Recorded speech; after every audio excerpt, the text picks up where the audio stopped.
Let's rock, it says. Wow, from one extreme type of music to a late night television show, Johnny Carson or something. Like, let's rock. Oh, okay. Oh, Lord. How's everybody doing? Welcome to another episode of Talking Guitars and More. This is episode 26. Wow, man, this is a lot of fun. Looking forward to this episode. We got a lot of stuff to talk about. And we have two very special guests that are here this evening. So let's get started and bring in the panel. From way down south, you know him, you love him, the guitar tech, Mr. Guitar Center himself, Andrew Knox, ladies and gentlemen, is here. What's going on, everybody? Hell of an intro. Hell of an intro. That's it. Got a lot to live up to now. Yeah. Well, you're the man, dude. When I here lately, when I've been needing some tech advice, you've been kind enough to share it with me, and it's been really cool. I've broken a lot of stuff. So. Yeah. Well, hey, man, it's great to have you here. Thank you for being here. Good to be here.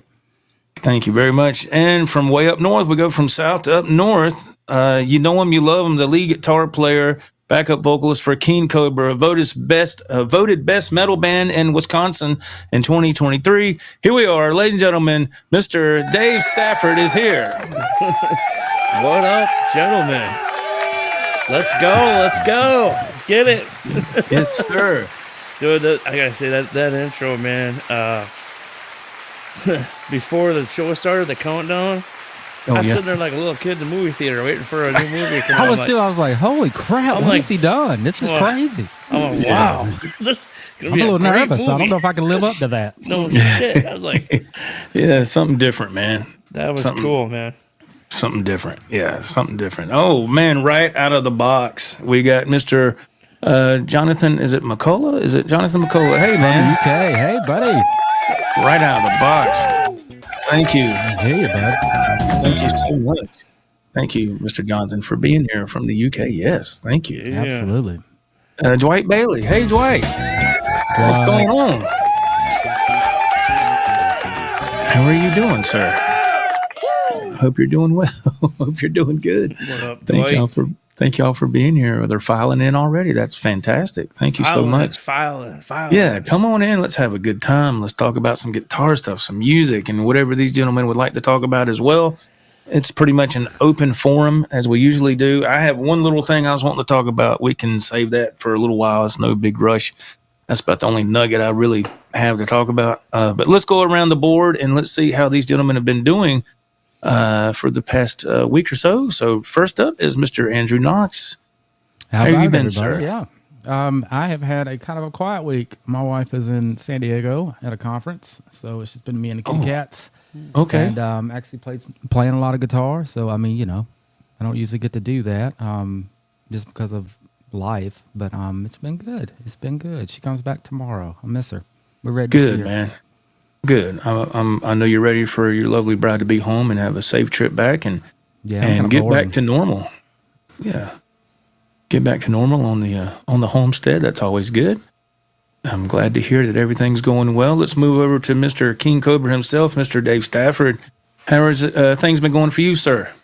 Good. We had a fantastic practice. We're lining up shows and wow, getting ready for our next show called Cranksgiving, November 30th. So we're working hard and it's all coming together. The merch is coming in and things are coming together. We're sounding good. I think we're really hitting our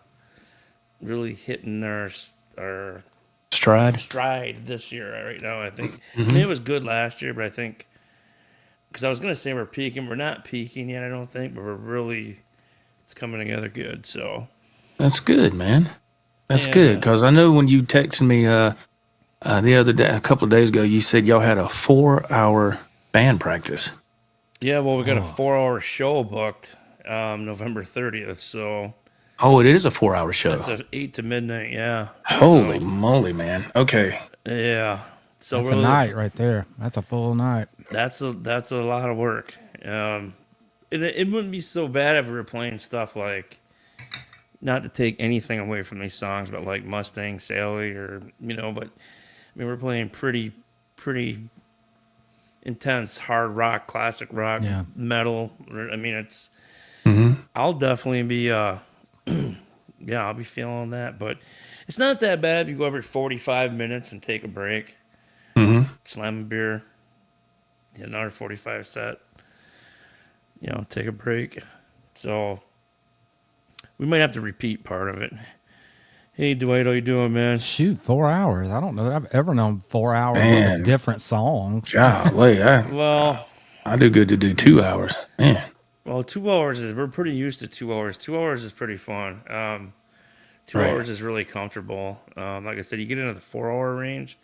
Sometimes we start over. I mean, you have to prepare so hard for that and practice so hard for that. You kind of, the third and fourth hour, you kind of are getting into uncharted waters at times. It's like, should you go see Metallica or anything like that? They play for 2 hours. They don't play for 4 hours. Well, I think they did Behind the Black album, but right, most famous people don't. But the problem is with these club owners and dive bar owners and stuff. But the money we're making, either you bring other bands on or you cover the spread, and they want bands starting early enough to help get the word out on top of the promotion that something's happening there. And then probably by your second to third hour is when more of that, hopefully that crowd filters in. So there's kind of a couple options. You could literally replay your first set, hour 4,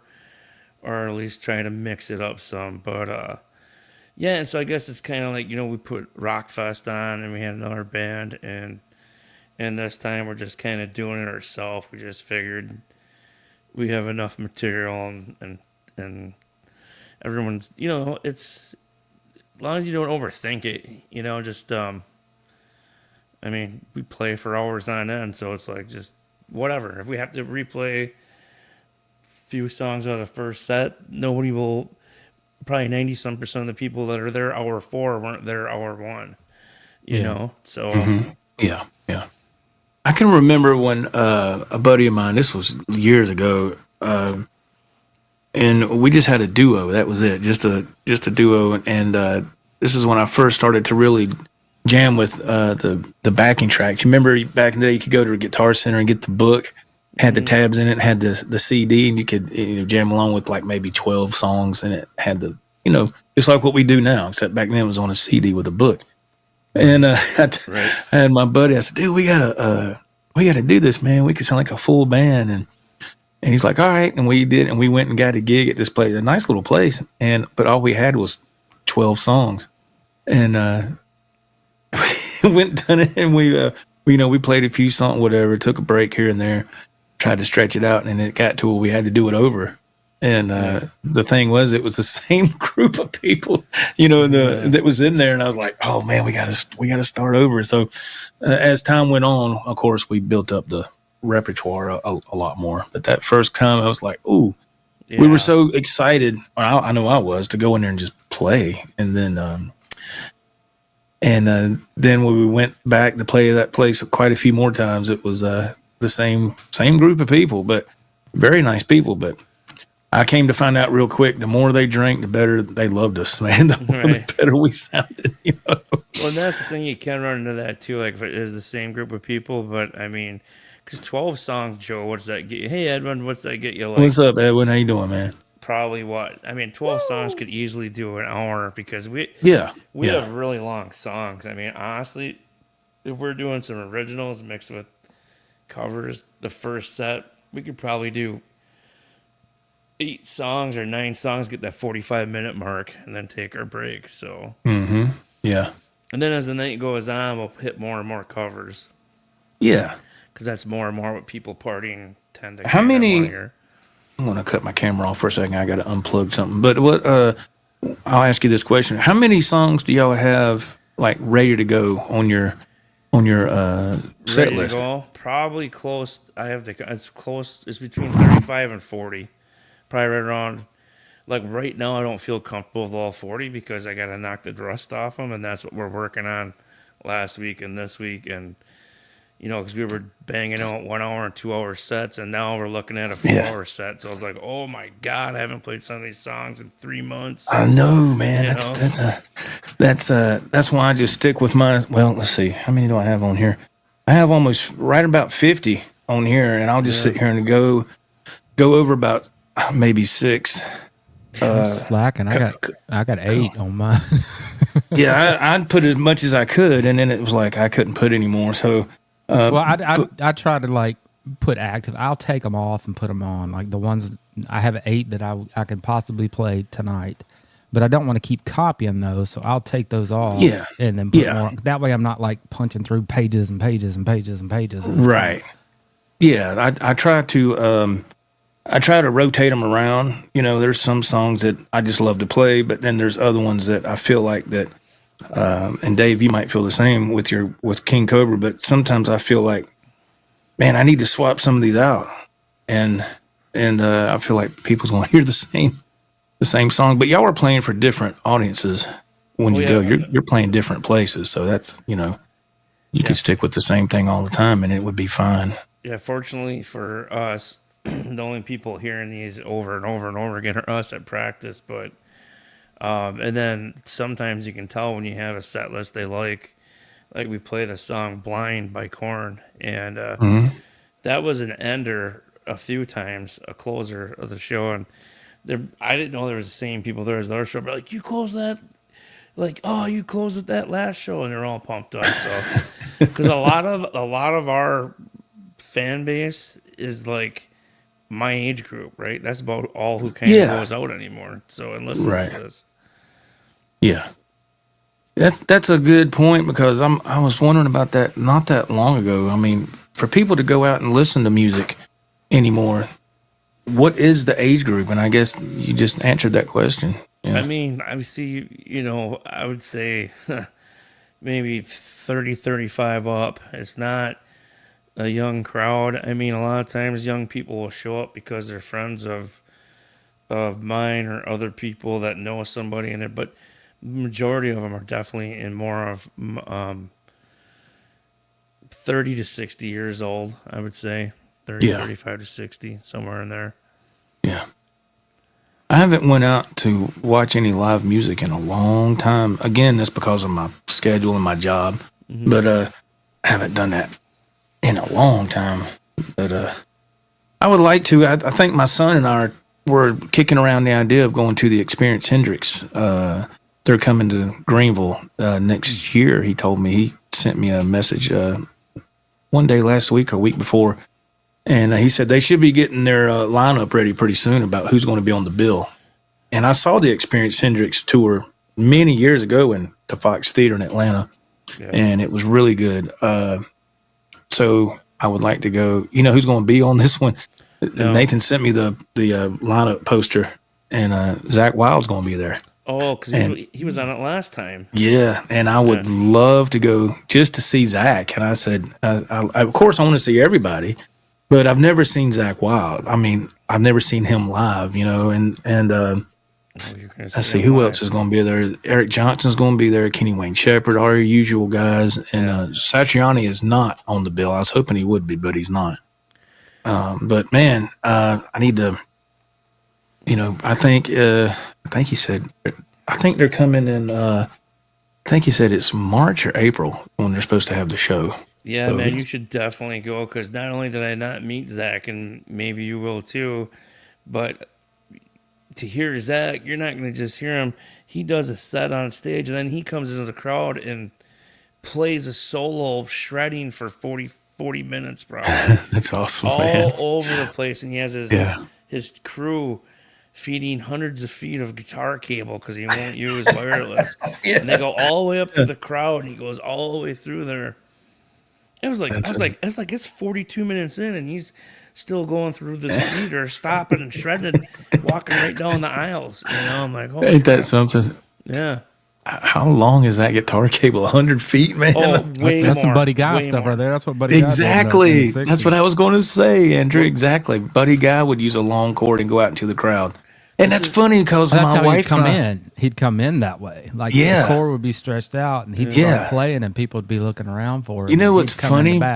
It's funny because my wife and I, years ago, we went to see a blues a show, and the headliner was B.B. King, and it was some blues people, a few different blues groups in the beginning. Well, I didn't know who they were, and then Buddy Guy, and then B.B. King closed, and so Buddy Guy come out there, and he did that, man. He went out in the crowd and he walked right behind. I was like, oh man, I was filming with back then the phone I had wasn't nothing like what we have nowadays. But of course he had a wireless on, but he was playing his Strat, man, walking, man. He was just smiling. I said, damn. I said, there's a blues legend right there. I could have reached out and just patted him on the shoulder, man. It was cool. It was cool. And I got to see B.B. King. He sat in the chair, bless his heart, but I did get to watch him play, man. I got to see it. So I bet you Zach's guitar cable was over 500 feet long.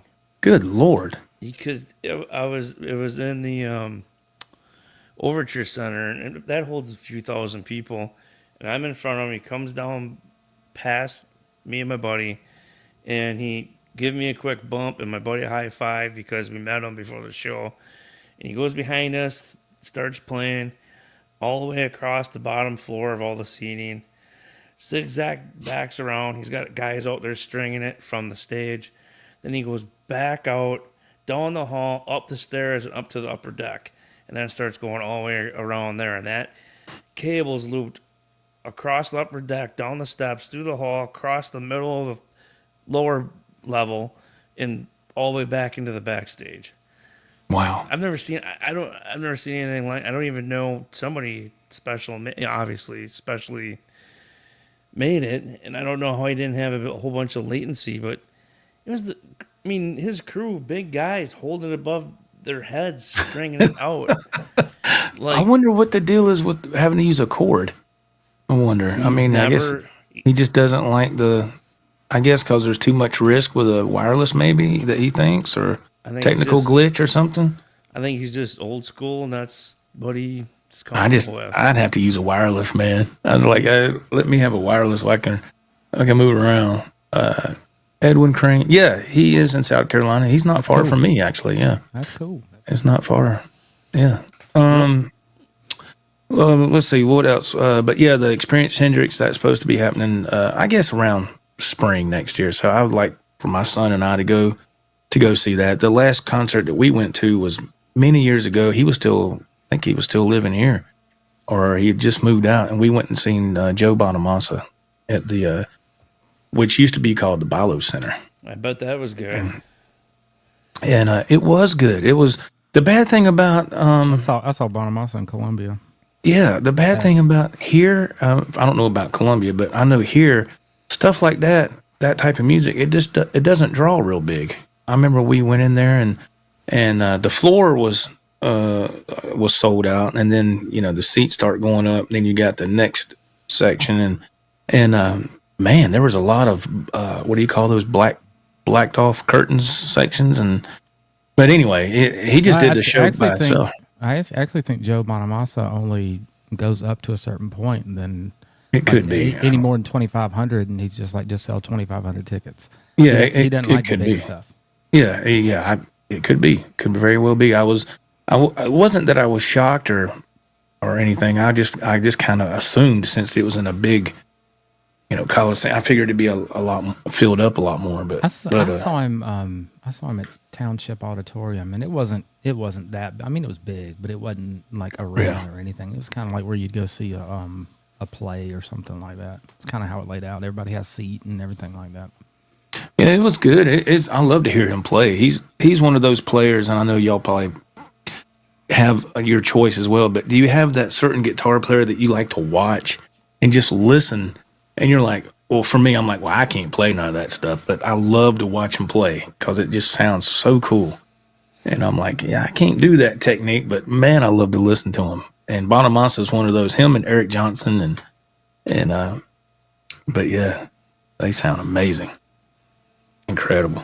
Yeah, he's got a unique style, and I think that I'm not like huge blues fan, but like when Bonamassa plays, it's such a upper tier level of it, and it's a faster pace, and that he was kind of a prodigy, and he just, well, it doesn't matter about that, but his style and the tone, and I mean, he just rips. He's come up on stage and cut heads with Zach Wild before, and Oh yeah, to see the two differences, but the similarities, I mean, it's fantastic. And yeah, when I watch Bonamassa, whether I like that genre of music that much or not, I'm watching his fingers going, yeah, okay, what's okay, I can do some of that. Oh, that's really cool. Or I Have can't you ever do some of that. have y'all ever seen Jared James Nichols?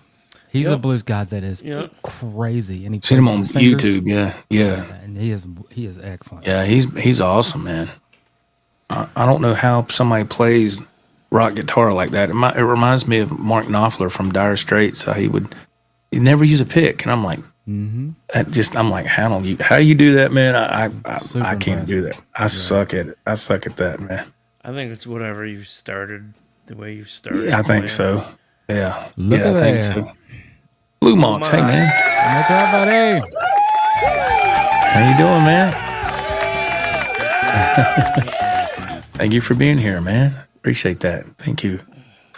Yeah, I've seen him on YouTube, Andrew. He's awesome. I think he has his own like signature or artist series guitar or something. He has an Epiphone, but and I think he plays those. But like two of his guitars that he has, one of them's like an old gold top. It's 59? it's named Dorothy. I think it's 52. Is it? Okay, I know he has a but it was one of the first Les Pauls ever made. But a friend of his found it in his yard under debris after a tornado. What? Wow. And he just found the body, and the neck and stuff had been snapped off. So he got a luthier to create another neck for it and stuff. So it's pretty cool. Oh, and wow. he's got a white custom now that he just got.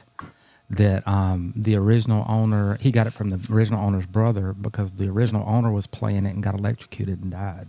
Jesus. Oh Lord. You got that right, Edwin. You can't get a Slayer tone without a pick. Yeah. If you grow your thumbnail out and maybe put some type of clear polish on it to Something to keep it from breaking. keep your Acrylic or something. Yeah, so your I chill thumbnail mine doesn't off. just wear away after time. Yeah, I couldn't do that. Man, that's crazy. But have y'all ever tried using a what do you call it? A thumb pick where you just slide it on your thumb? Yeah, I got a That banjo. felt weird. I couldn't do it. I couldn't do it. It felt so weird. Ding, ding, ding, ding, ding. I couldn't do it. Hey, You're Mr. a banjo Jones. guy, aren't you, Dave? You got a banjo. Yeah, the fuck.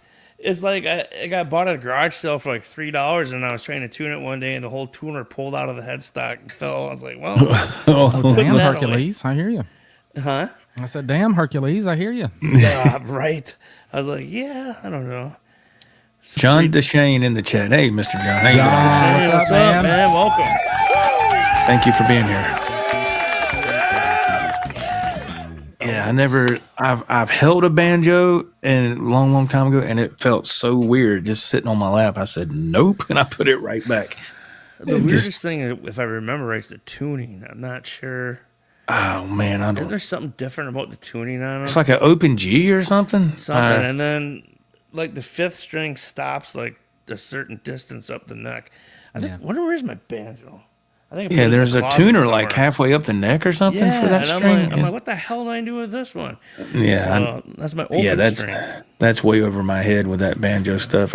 I respect bluegrass players. I respect them greatly because they can pick like crazy, and I just never could do anything like that. Bluegrass is badass. Man, you got to be on your game to the timing and the picking and all that. I mean, you got to really know what you're doing. And I see guys do it like it ain't nothing, and I'm like, good Lord. And I was like, that's how they practice it. When I you grew ain't up, kidding. Like Billy Strings. Oh, man. yeah, Man. Yeah. I grew up and my grandma would play classical music all the time, and my grandpa would have country and bluegrass going, and in the back of his little Dodge Dakota, he had the sticker, and there was a guy sitting there with a hat on, and you could see the silhouette of a banjo, and it said, "Don't bother me, I'm picking grass." Okay. I thought that was funny, and Grandpa thought it was funny, and I went to school, and the teacher said something to me. I go, "Don't bother me, I'm picking grass." And boy, did I get in trouble over that. Oh, no. I was thinking of that banjo sticker, and I'm like, holy, she was so pissed. That was a mix-up of communication there. Sent me to the office, kicked me out of class. I was like, wow, I was just reading what my grandpa's sticker said. Yeah, man, golly. But go ahead. Say, Ed's grandpa played banjo? Yeah, he said my grandpa played banjo. Well, I didn't have nobody in my family except my uncle. He played guitar when he was a lot younger, and then when I got mine in '86, he was down for him and his family was down for Christmas Eve, and he tuned my first guitar up by ear and played it. And he said, "I ain't played many years, son, but I can try to strum a few chords." And I was like, "Please do." And he did that, and I was floored. I was like, "How in the hell did you do that?"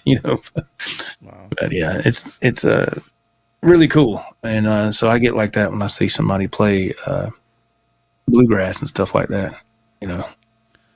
What were you going to mention, Joe? You said you had something you wanted to bring up. What was it? Oh, yeah, I was just talking about, speaking of stringed instruments and guitars and stuff like that. We don't talk about that here. Yeah, we'll make an exception tonight. But I was.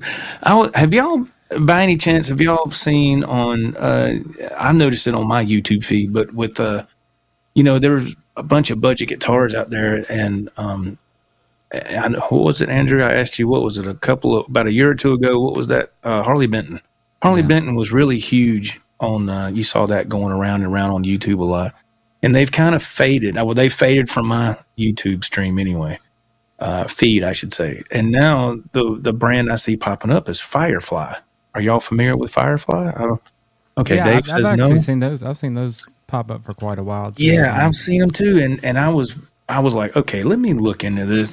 So I started looking at reviews, and these Firefly guitars, from what I've seen, are for the money, for the amount of money. It's they're really good, and so.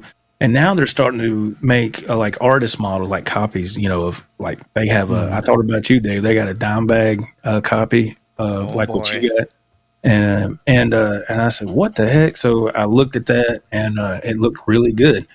Now, of course, the big giveaway is the headstock, but they still had it looked like the Dean kind of shape.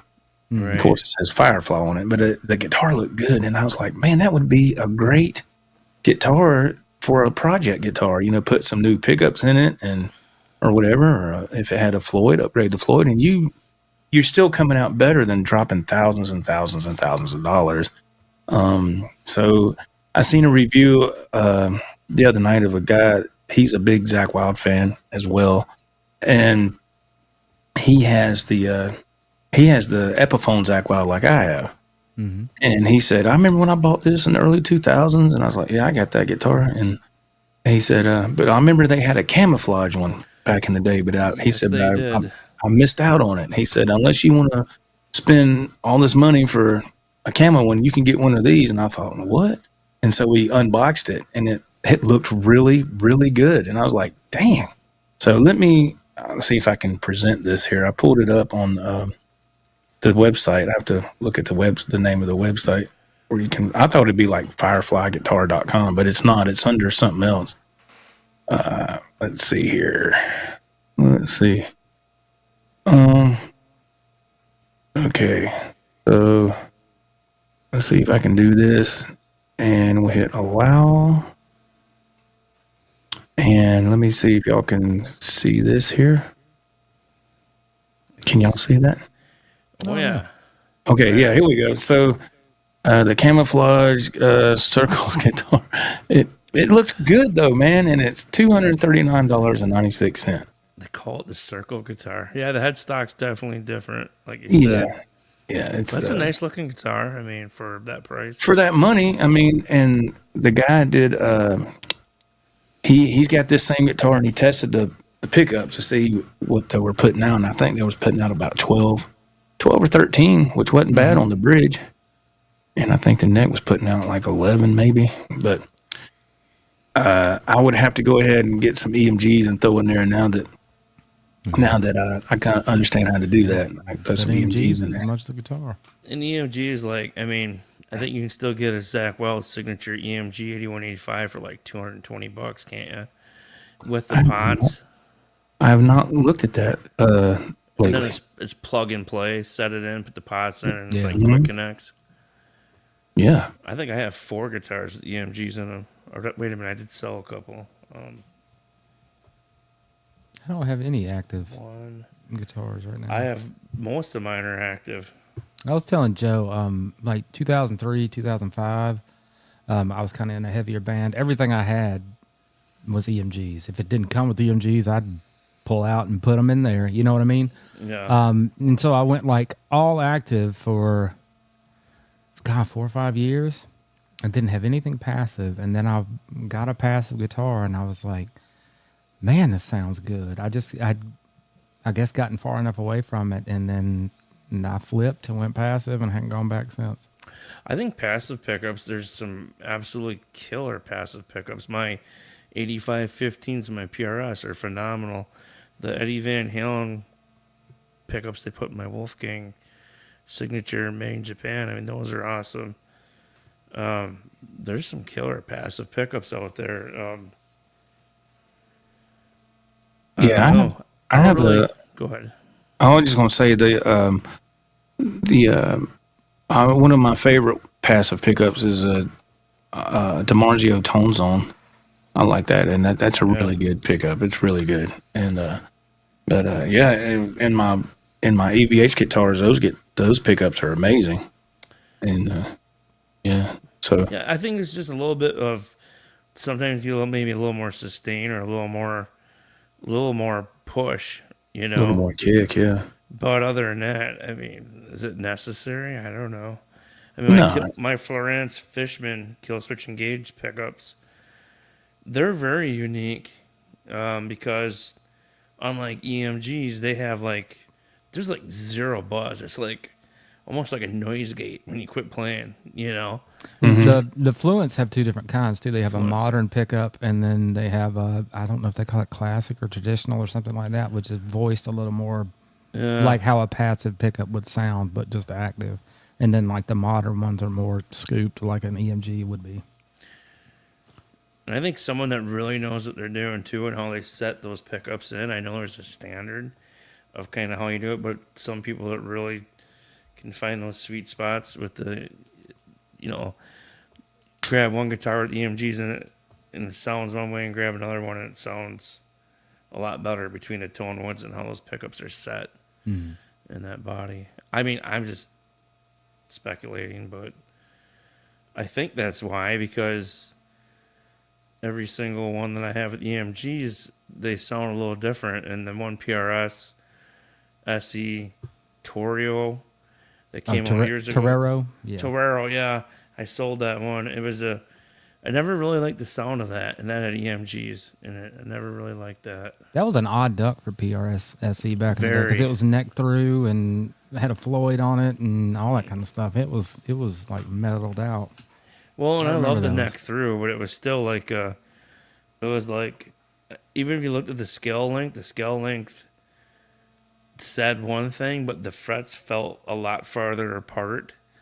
And I kept getting a lot of fret sprout on that, but I love the neck through. But it was an odd thing. You're right. Yeah, it was just different. I mean, I had a buddy of mine that had one. I actually think he won it somewhere. I can't remember. Wow. I think I paid. But they were like $1,000 when they came out, and that was 2004, 5, 6, somewhere around in there. Yeah, right in there. I paid $800 for mine for sure. Dang. I think that was on sale. Man. I sold it last year, and I think I got $650 out of it. Oh, wow. Solid. I thought I did. So you rented it for 20 years. I think you did good. Right. That's what I do. I'm catch and release. There's some that I keep that I'll never get rid of. But catch and release. I'm catch and release. Be like, yep, I like this, and then okay, we're gonna let that one go. Well, I'm happy for it. That's great, Andrew. Because I'm right now. I'm not living on regrets. It's a figure of speech, but I I mean, I don't like thinking about some of the guitars that I sold. I'm like, why did I do that? So right now, I'm in the spot of I'm not selling anything because every time I do it, I'm always like, why did I do that? I've been there. Yeah. It's like having the case of the guilties or something. I'm like, God. I actually thought about you today, Dave. So I was in Guitar Center, as we do. But I know I was talking, I think, a couple weeks ago about how Gibson Custom and Fender Custom, I hadn't found any that I like to play, and they had one that was a return. It was which wasn't even one I was looking for. It was a Gibson R0, a 1960 reissue from the custom shop. Oh, I played that thing, and it was freaking glorious. Nice. And I'm like, I'm gonna have to text my wife and say, I spent $6,000. What? If I take this home, I'm like, I got to call Dave and see how he does this. Yes. But no, she stayed at the store. But it was a good one. You know, I mean, I've played them before, but that one was particularly good. Dude, you should have followed my lead on that one and did it. You know, that would have been epic. But they still make them every day, so it's not like the Zach Wild. So I can get one another day, and you know. I just want to hear all your phone calls to your wife. That thing was nice. That thing was nice. Hey, Miss Lynn. Miss Lynn in the chat. Hey, Miss Lynn. How you doing? Thank you for being here. Good to see you.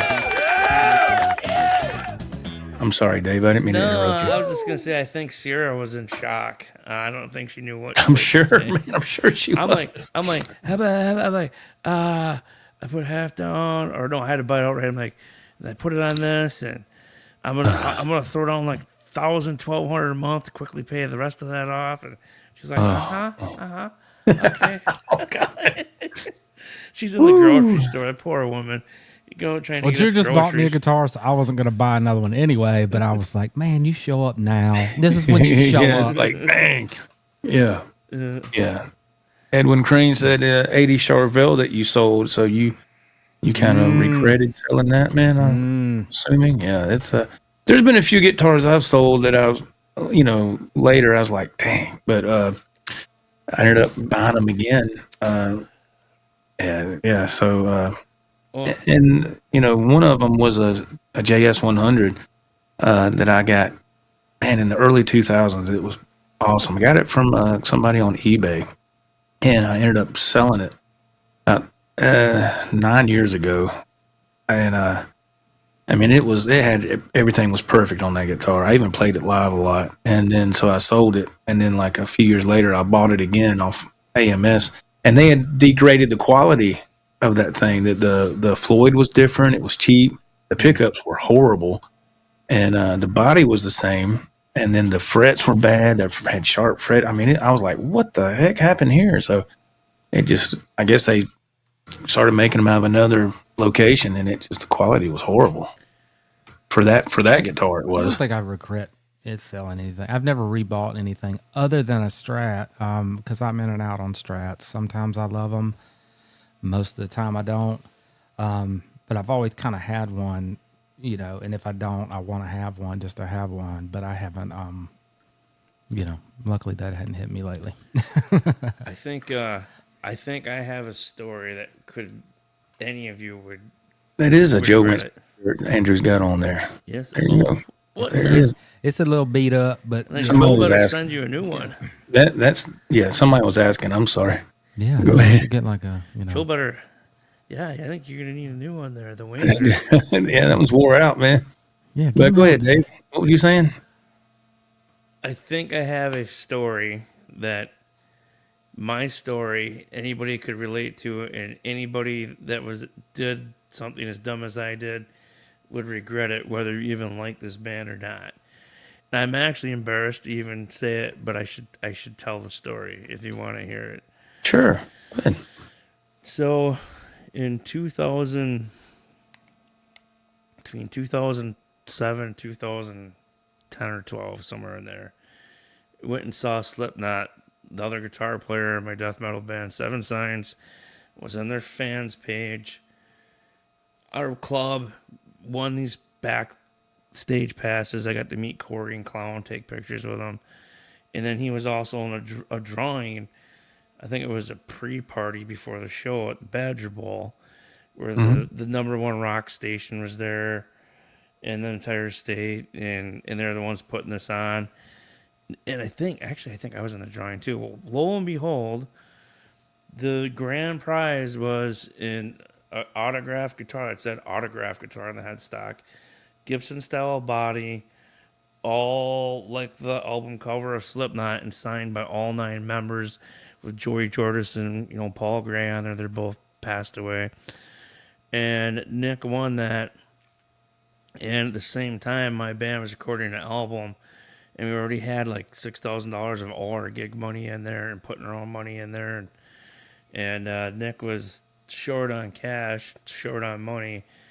So he sold me that guitar for $500. Well, then wow, he ended up quitting, getting fired a year later or so. I had the guitar, and then like 2 or 3 years later, so it was 2012 or 13, I can't remember, we were working on our second album. Again, I think we were like 10 or 12,000 into the album, and myself and the vocalist and drummer were both the only ones paying. And I was, at the time, of course, we had our second kid, so I was feeling really guilty about shit, spending our money because we were all gig money for it. Right. So I sold that, and I believe someone in North Carolina bought it. I sold it with all 9 authentic signatures on it for $500. Wow. Man. Whether you know who Slipknot is or a fan of Slipknot, I cannot. That guitar right now is probably worth between $6,000 and $10,000. I had a buddy in high school that won a white Epiphone SG signed by Alice in Chains. Wow. And I don't know what happened to it. I don't know. Oh, man. We were talking about shirts. I got something special. Okay. Here we go. I got a little something.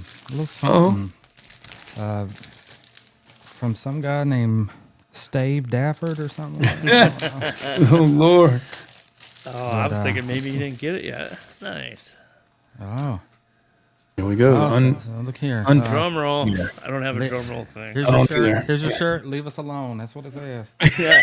On toilet paper. I write notes on toilet paper. It was actually a paper towel. Oh, look at that. Look at that. Nice. There we go. King Cobra. Y'all follow him on Facebook. Thank you. Autographed. Speaking of autographed memorabilia. Yeah. Awesome, man. Thank you, Dave. That's awesome, man. Yeah. If you ever can sell that for anything, do it. Sure will. Thanks. Yes, Dave was kind enough to send me a shirt as well. So thank you, Dave. You're very, very welcome. Very much. And it was signed by the band. Very cool. Joe said, awesome. Give us shirts or pay to be on my show. One of the two. I was just in the right place at the right time. I don't get anything from anybody. Oh, man. Love it. But, yeah, very awesome, man. Very cool. I don't have, or I've never had a guitar that was autographed by anybody famous. The closest I ever got to that was just getting an artist model, But here's the question. If you had one that was autographed, would you play it? No, would you play it? Depends on who signed it. Yeah. Well, I mean, yeah. But, my buddy has one that's signed by the whole band, Y&T, and we play the living shit out of that. Yeah. Oh. And they're killer. Okay. Sorry, yeah. You know who they are, right? Yeah. Yeah, I just didn't know. There's some people that will have stuff like that signed and they'll just put it up. They won't play it. And I guess they're scared to go on to rub off the signature. I guess it depends on where it's signed. But, you don't want your arm to, make it fade out, I guess, or whatever. But no, I mean, it also depends on the guitar, too. Like, if they signed an Epiphone LP200, no. Yeah. That's, yeah. If it's something like, that's different. But honestly, if it was mine, I wouldn't sign it. I mean, I wouldn't play it if they signed it, because if I wanted their autograph that bad, I don't want to rub their autograph off. Right. I've just seen years ago, I remember I would just look at stuff on eBay and people would take the pick guard off the guitar and take it, and it was supposedly signed by the original artist or whatever. And I'm like, I wonder how many of those are authentic, or how many of those that they just printed off a printer and stuck on there, and I don't know. Kind of wild. Jonathan McCullough says he plays Dan Huff, signed Tyler, or maybe he meant Taylor. I don't know. Dan Huff. I mean, I think if you're careful too, like I wouldn't play, like if they signed it on the pick guard, I don't know that I would play that because you're going to scratch, and stuff like that. Oh, but, yeah. If they signed it on a bout or on the back of it or something like that, you just take care with it, Yeah, I always think like if you have something like that, it becomes, to me, guitars are like art anyway. And I think like if I could get that Slipknot guitar back, I'd have it in a glass wall guitar case hanging up on the display. Yeah. And that was, oh, God. I can't even stand thinking about that. And how long ago was that, you said? 2012 or 13. Oh, wow. 12. Okay. It wasn't that long ago. Well, okay. going on 13 years ago, yeah. Okay. 2012, yeah. Wow. Time slips away really fast, man. You want to hear something crazy I saw on Instagram today? Steel Panther's first album's 15 years old. Wow. What? Yeah. Already? Yeah. My son is like one of the biggest fans of Steel Panther. I didn't know that their first album was that old. Yeah. So like an 80s sounding current band is 15 years old. So it's Steel Panther. Yeah. I like Steel Panther. I don't know what to do with my hands. I don't. I love to watch some of their shows I've seen people put on YouTube. They're really fantastic live. My son's went and seen them 3 or 4 times. Well, not only are they top-notch performers, their performance outside of playing on the stage is just incredible. Yeah. It just goes to show you how it used to be when we were all growing up. When you go to a show, that's how bands were back then. They could play, they could run around and give a good show, and that's just how it was back then. I don't know what it's like now because I've been out of that loop for so long, but man, back then it was incredible. I cracked up so hard watching Steel Panther on YouTube when, like, Ozzy's one of my favorite artists. And they're doing like, I think it's Crazy Teen, and he comes out like Ozzy. I almost died. He nailed. Like, for a minute, like, all of a sudden you start thinking he has Ozzy. I'm like, oh, my God. Because I've watched so much Ozzy, through the years. It was almost like making fun of Ozzy, but it was all good nature. I was like, oh, my God. But it almost felt like he was watching Ozzy, too, because he does a spot-on impression of him, man. And he come out, and I saw that. I busted out laughing. I was like, that is spot on, man. He did the jump thing. He would sit there and clap his hands and all that and be pushed over. I remember my son, he said, you got to watch this. I was like, huh? He's like, you got to watch this. There's Steel Panther doing Ozzy. I was like, for real? And man, I fell out watching that. But yeah. Me too, man. And the thing is, here's what makes me feel rough, man. Satchel and myself are the same age. And that dude is in shape, boy. And I'm like, the total opposite of that. If you went to the gym. Oh yeah, if you worked out every day, yeah. But I can't work out. I can't do it. I cannot. I just don't have the discipline to do that. And plus, when it comes to exercise, having a truck all the time, anything, all I can think about when I'm doing it is how much I hate doing it. So I know, man. Oh, well, I tried it when I was a lot younger, and I was like, nah. Yeah, working on. I think Satchel's got a really fast metabolism. Plus, he lifts on top of that. Oh yeah, anymore it's horrible to look like. They're in great shape and phenomenal. It's like, I shouldn't play out. What is it? I think I heard also, speaking of cool bands. Oh man, I just drew a blank. What is Tremonti? Yeah, I think Tremonti's going out on the road, and Wolfgang is opening up for him. I think I heard that. It's one of those. But I know that Wolfgang, I know he played bass for Tremonti when they were on tour and doing an album because something happened to their bass player. So he stepped in there and he learned all the songs like that one night and went in there and wow. Tremonti was like, "You got all this down, Wolf?" He's like, "Yeah, I got it." And they said he had it spot on. I was like, "Damn." Isn't this the other band, Alter Bridge? It might have, yeah. It's one of those bands. I just know they're going out, and he's going to open up for him. And I thought, ooh, that's pretty cool because him and Mark Tremonti are pretty tight. And I was like, dang, man. At least Wolfgang is keeping the rock flag flying high, man.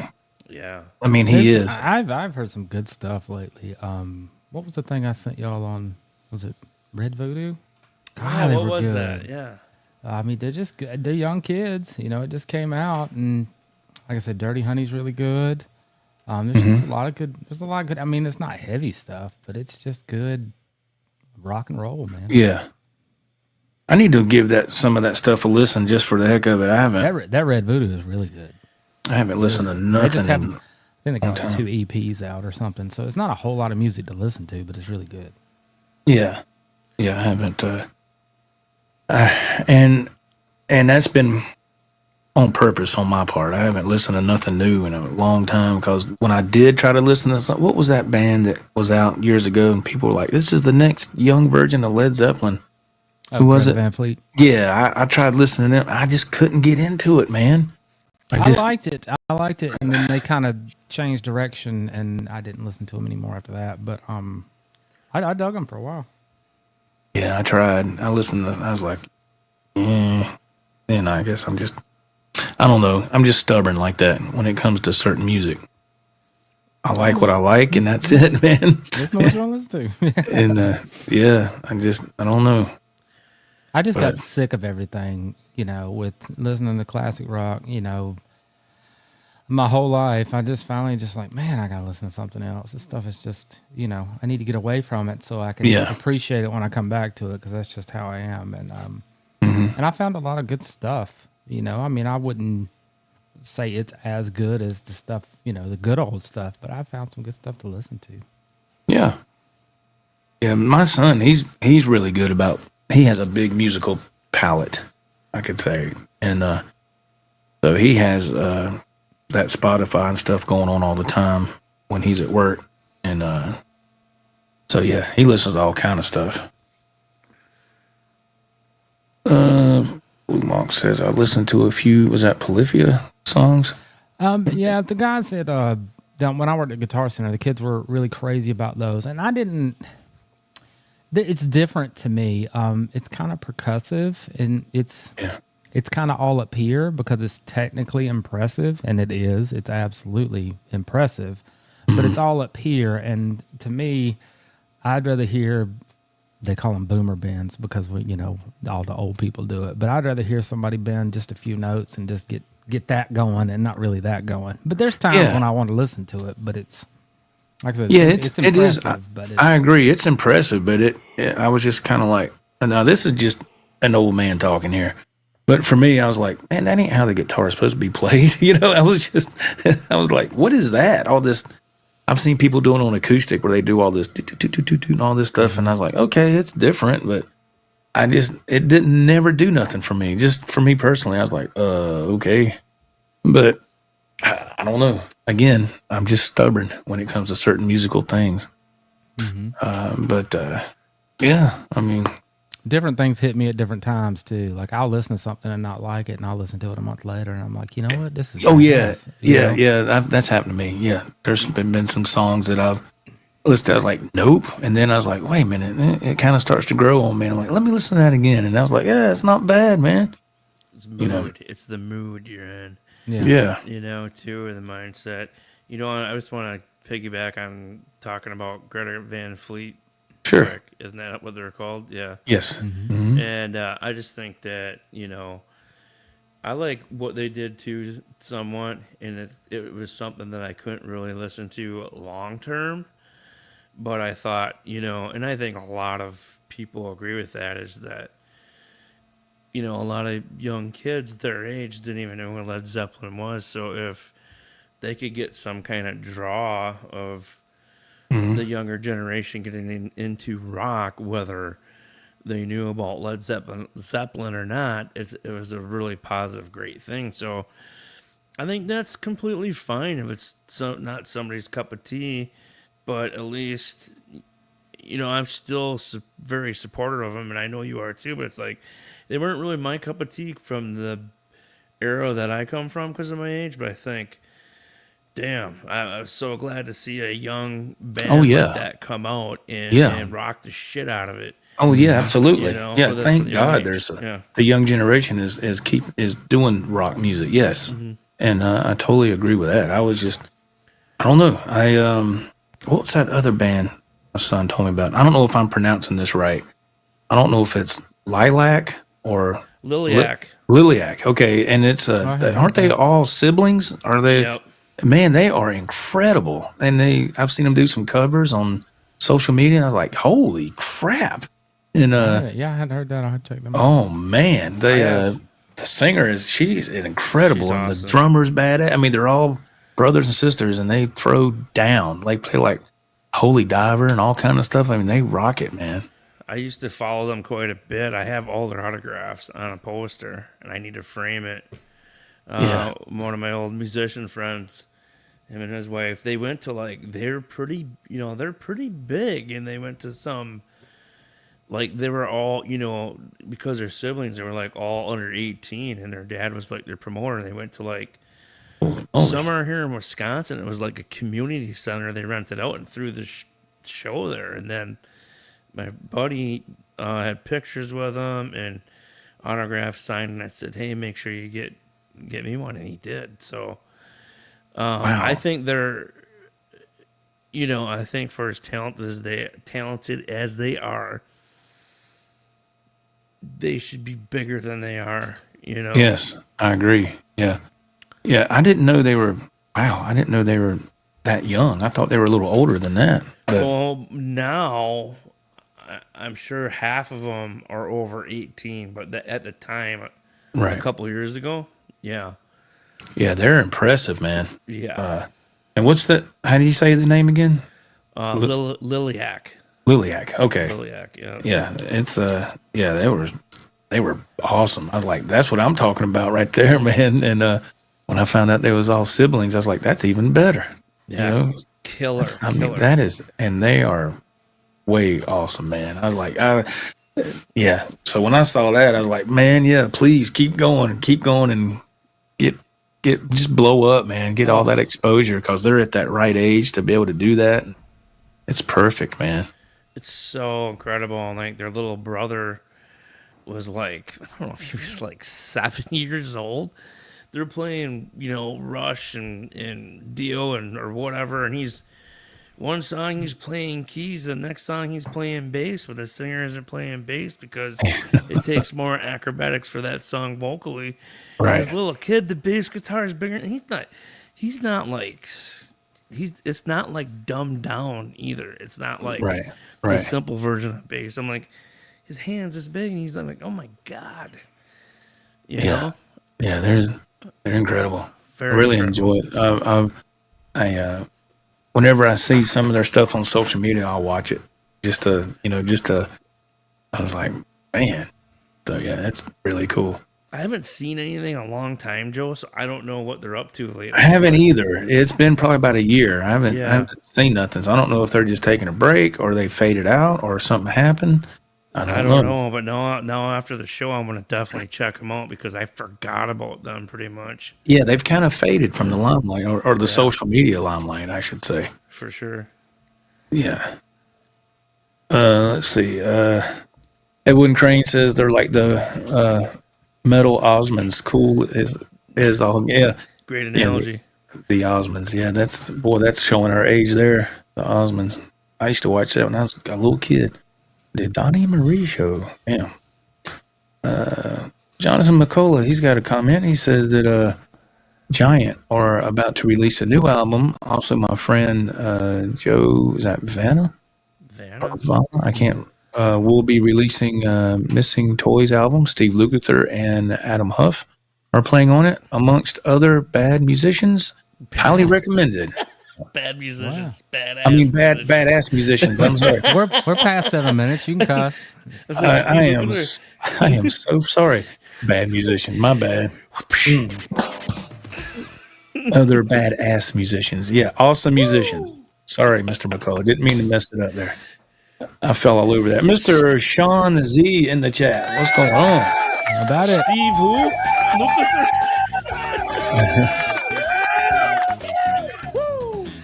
Let's see. Blue Monks makes a comment. He says, about a year ago, I attempted to play the lead of Rock You Like a Hurricane. Going to give it a go again. I couldn't keep up. That solo was nothing to laugh at, man. I struggle with solos so bad. That is nothing to sneeze at. That's still a fantastic solo, man. I've never tried it. I've seen how to play it on YouTube from Guitar 365, Carl Brown. I was like, I think I will skip that one. It's an easy song to play unless you're going to play the solo. You know, and it's easy to get that, and it's like, There's just some songs that I'll purposely stay away from because I heard them so many times, you know, in school, and I was like, no, right. I don't want song, man, you know.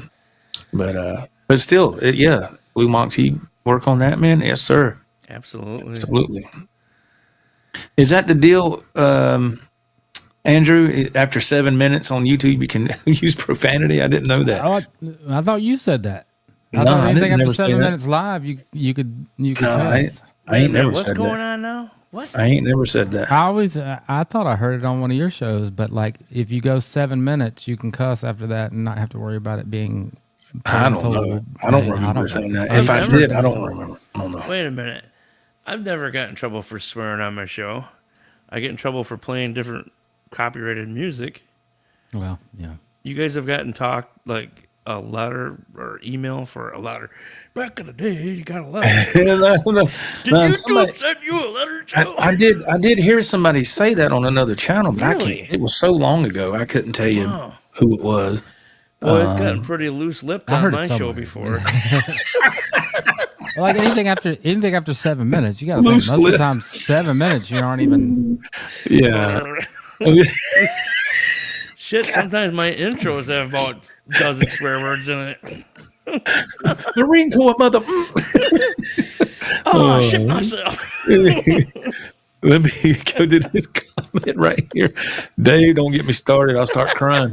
Damn, man. I know some of these people might not have any idea what we're talking about, so I apologize. Y'all got to tune in to Dave Stafford's show, man. You want some great comedy, you got to tune into him, man. You want to see how to get copyright claimed and possibly striked? Come on in. No, we don't want Dave's channel to get that. No. Blocked. I got blocked last stream. Facebook blocked my last stream. Dave would send me a message. He would send me a message. He goes, freaking YouTube. He had other language. Effing you don't block this again. I was like, what? I was like, Dave, it might be because of what you played on there, man. You know, but I got a lot of emails from YouTube. Lots of them. Wow. Let's see. Jonathan McCullough says, can I ask, are there any solos or tracks you guys want to learn or that you're working on now? Oh, yeah. That is a great segue. That is a fantastic segue, Mr. McCullough. Thank you for asking the question. And so we are in the second hour, and we talked about in the green room that we were going to maybe try to play a song a piece or something, and a little live jam here. Nothing crazy. So yeah, there you go, Mr. McCullough. That will answer your question. A couple of pieces, and if people don't mind. It's whatever everybody wants to do. When I get to the solo, I'm just stopping. So I get 3/4 of a song. Yeah. Well, that's it. I pick songs on purpose that don't have solos that much. Well, so I can just. You know, Andrew, I thought about that, and I thought, I've been playing this one a long time. I'm sure I can screw it up live. What I really like is my backing tracks have no count in. It's just, mine don't either. Yeah. I'm like, okay, I got to catch this. It's free. I'll get in there when I get in there. Yeah. Blue Monk says, and here I thought you guys were just so polite. Well, we're polite. I am Blue Monks. I am. We're polite. These two over here. Look, I'm just a guest. What you talking about, Wilson? I bought a shirt and showed up and said we could play guitar. That's all. That's all. I bought a shirt. Killing me, Small. Oh God, that's hilarious, man. Oh man. So all right. Shit. Let's see. Yeah, it's after 7 minutes. I can say that, right? Okay. Oh man. Hold on, we got Okay. Don't we have a little? Hold on, I can't find. There you go. Yeah. Yeah. There we go. I'm trying to see what. I'm gonna swear a bunch. You try to catch it. Ready? All right. Oh God! Just the the sensor button down. Don't let it up. Yeah. Oh man. Okay. All right. Is anybody want to go first? Y'all want me to go first or what? It doesn't matter to me. Sure, show. You're the boss. You're the boss. I'm not. You pay the money. I'm not the boss. All right. Yeah. So, all right. It's called the Joe Wentz Project. Okay. You pick, man. What do you want? Who do you want? Just let me take a quick break here. Y'all stand by. I got to get up and get my guitar and get it plugged in, and we'll see what happens here. Let me see if I can find it. Yes, sir. Just be like my old bosses and say, "Hey, you, you go." Hey, you, whatever your name is, you. Whatever your name is. Yeah, hey, you. Play. You with the funny hair. Go. You with the funny hair. Everybody's like, who's he talking to? I don't know. You over there, play. we gotta keep this going here. Hold on a second. Sorry. All right. Daily Joe Podcast is brought to you in part by Shreveport's Home, First and Last, your place for a cold 6-pack or 6 bullets for your pistol. Visit First and Last today. Julio's Place. For authentic Mexican food, stop by Julio's Place now for fresh fried burritos, tacos, and more. Julio's Place. Hayes Farms. From farm to table, quality guaranteed since 2021. Hayes Farms. And Rob's Music Store. Your place for a cool instrument, a hot piece of ass, or to play some numbers for gambling that night. Rob's Music.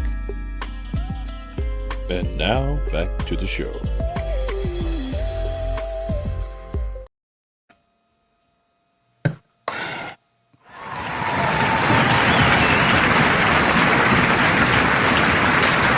Okay, sorry.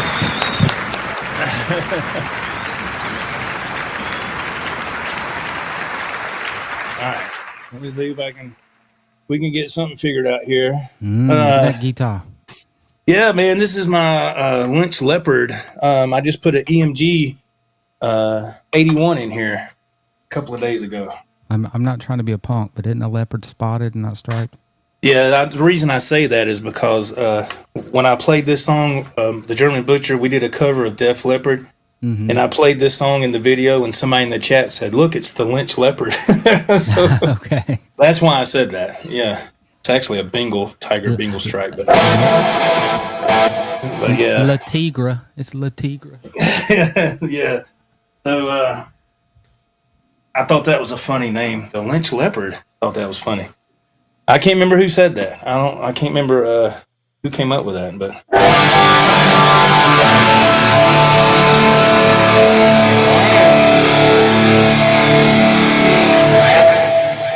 let's have some fun.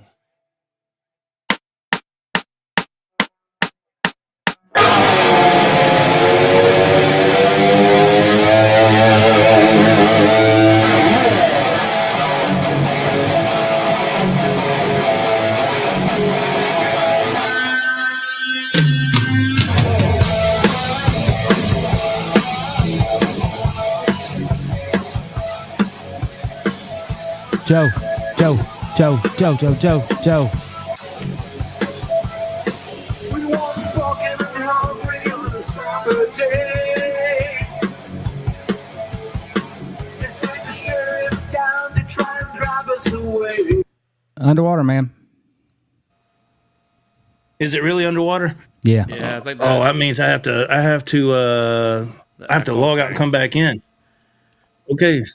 So somebody else, let's see, I don't know. I'm underwater. That sucks. Oh, the echo Cancellation. No, I didn't do that. Let's see. I done, let me make sure. Stereo audio, echo cancellation is off. No, I got to log out and come back in. That's what's wrong. I did that before I came in, so It looks like I can't play because I'm stuck. I'm stuck. Oh man, me and Dave could do a couple, and then we I'm can go back to stuck. talking. Yeah, if it's going to do that, I'm stuck. I can't unless I actually log out and come back in. Yep. Because that's what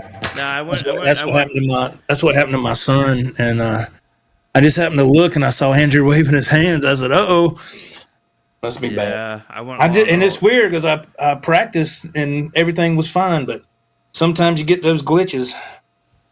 And so, all right, so I'm on the bench. Sorry, y'all. Sorry for the technical, but there's nothing I can do. It for you though. I know there's nothing I can do about it because it's. I'd have to log out and pop back in, and if I do that, then it's going to take everybody out. Yeah, it kills the stream, right? Yeah. Yeah, it'd kill everybody. So anyway, I'm on the bench. So who's next? But you want me to go, Andrew? Go for it. All right. Here we go. All right.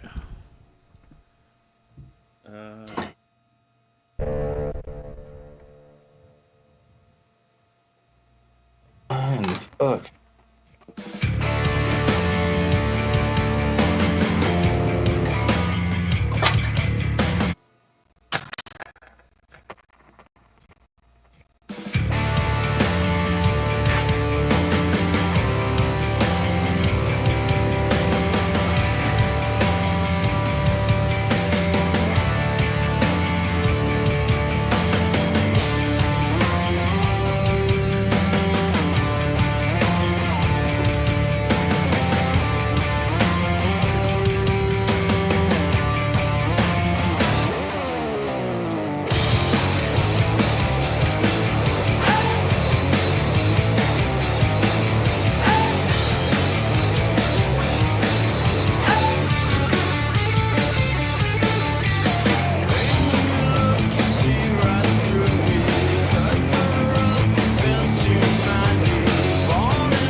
yeah. Yeah, man. Hell yeah. Awesome, Brother Dave.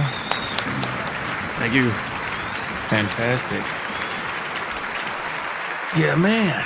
Yeah, I see at the bottom of my screen now. I didn't see this a minute ago, but it has that little little yellow dot that means your computer needs to do an update. So there you go. That's why. That's why mine is off kilter. So well. All right. I had that, man. It happens, man. It happens. Yeah. All right, Mr. Andrew is next. All right, I'm gonna do something that's not quite. Let's see. We're gonna do something from the mid-aughts. So I love that angle, that camera angle. Mm-hmm. Cool, man. cool ass guitar there. Very pretty.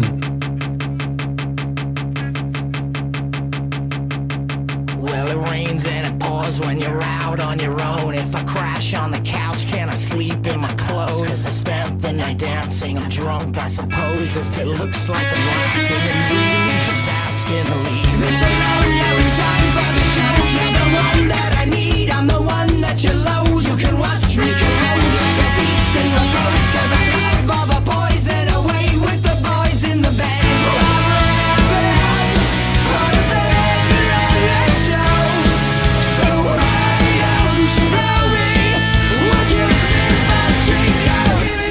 To remember, and you can take all the pain away from me. Kiss it, I won't surrender. The sharpest lines I've ever said, yes, to lead, not to burn all the empires. So when the sun is the shade that rise and be in love with all of these vampires. So you can live like the same friend of me. There's a place in the dark where the animals go. You can take off your skin in the cannibal glow. Juliet loves a beat and the lusty commands. Drop the dagger and lather the blood in your hands. All the failure shows. So why don't you blow me? What gives me my shake? Give me a shot to remember. And you can take all the pain away from me. Kiss it, I won't surrender. The summer's lights are the ten. Yes, to lead, not to burn all the empires. So when the sun is the shade, you rise and be in love with all of these vampires. So you can live like the same man than me.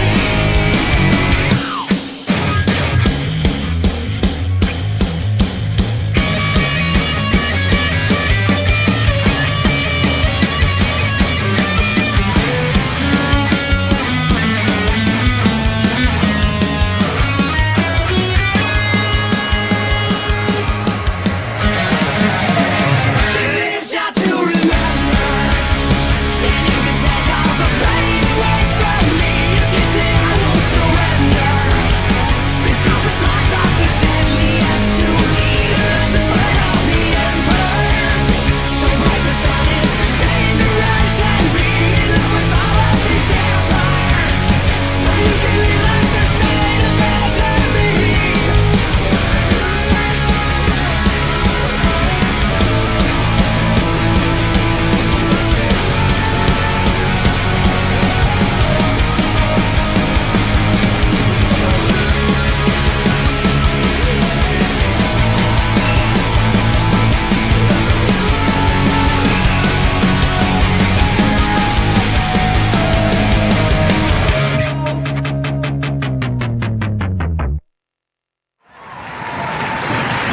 Oh, yeah. Thank y'all. Very cool, man.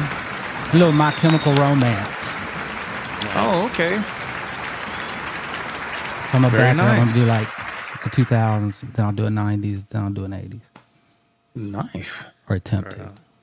What you got next, Dave? Anything? I got one more I can try. Okay, cool. I loaded the track.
Yeah. Oh, yeah, man. Heck yeah, buddy. Awesome job, Brother Dave. Thanks, guys. It's all the sound's all different through the headphones on, so I'm like, listen. Yeah. Oh, I play these things 10,000 times, and when I'm playing on here, I'm just like, oh gosh, I can't hear anything. Yeah, I'm not used to playing through headphones. I was like, I could have like muted it and played through the monitors, but I'm like, nah, it's good to get used to playing through headphones again. Yeah. Thanks, Blue Mox. Yeah, box. Very cool. Yeah, and this is, did I mention on the show? So the new toy.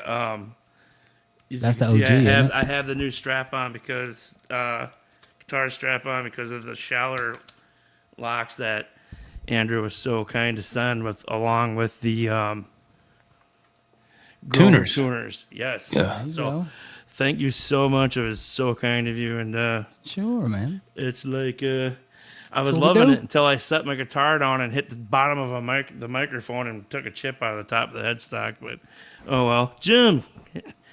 What's up, Jim? Jimbo? What's up, Jimbo? Jim, there's no swearing on the show. We're past 7 minutes. We can swear. And then, darn it, we can swear after 7 minutes. I'm sorry. That's right. That's All right. right, I'll quit interrupting because everybody wants to hear Andrew rock. No, listen. I don't know that that's true, but they're going to hear it anyway. Well, they're going to hear brother. me play. I don't know about rocking, but I'll play. That guitar is beautiful.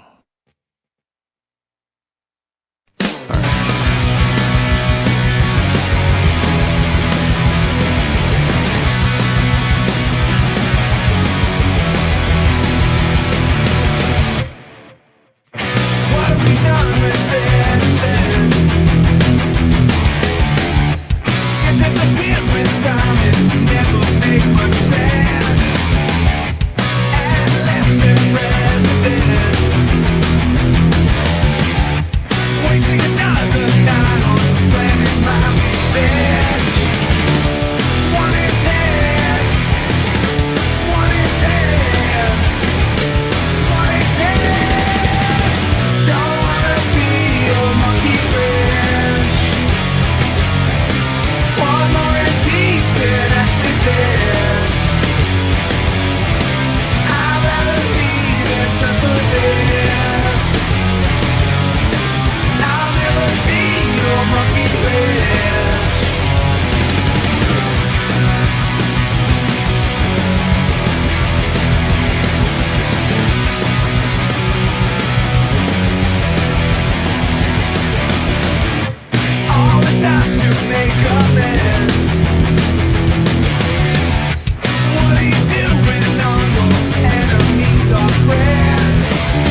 Holy moly. Woo. Thank y'all. Awesome, man. I love that song. Yeah, I hate that. I was telling Joe, like, I could play the, you know, the intro, like the lead intro, but if I play it, it doesn't have the stuff behind it and it doesn't sound good. So I'd rather just play the rhythm and. Yeah. I felt so punk rock. I had to do a wardrobe change, and I grabbed my hat. I'm like, yeah, whatever. I haven't heard that song in a while. It's like, yeah, that's a good song. Killer, man. Is that in drop D, Andrew? It is. Okay, I kind of figured. Okay. Yeah, that's good, man. You know, Damn, now I want to play and I can't. Damn. Another cool 90s song we're covering now, too, is I forgot all about it till our vocalist brought it up. And I didn't even know it was a chick. I think I brought this up last show. Guano Apes. I always forget the name. Is it Eyes? Open Your Eyes? Open Your Eyes. Great 90s jam song, man. You know what I'm talking about. Who was that by? Guano Apes. You remember them, right, Andrew? I don't know that I do. You would know the song. Yeah, the song. Open Your Eyes, but yeah. Just that song, everything just kind of reminds me of that era. Yeah, kind of puts you in that realm. Yeah, mm-hmm. Those are fun songs. Yeah, that's what makes music so fun. Being able to do stuff like that, man. Yeah, that's awesome, man. Both of y'all knocked it out of the park, man. That was awesome.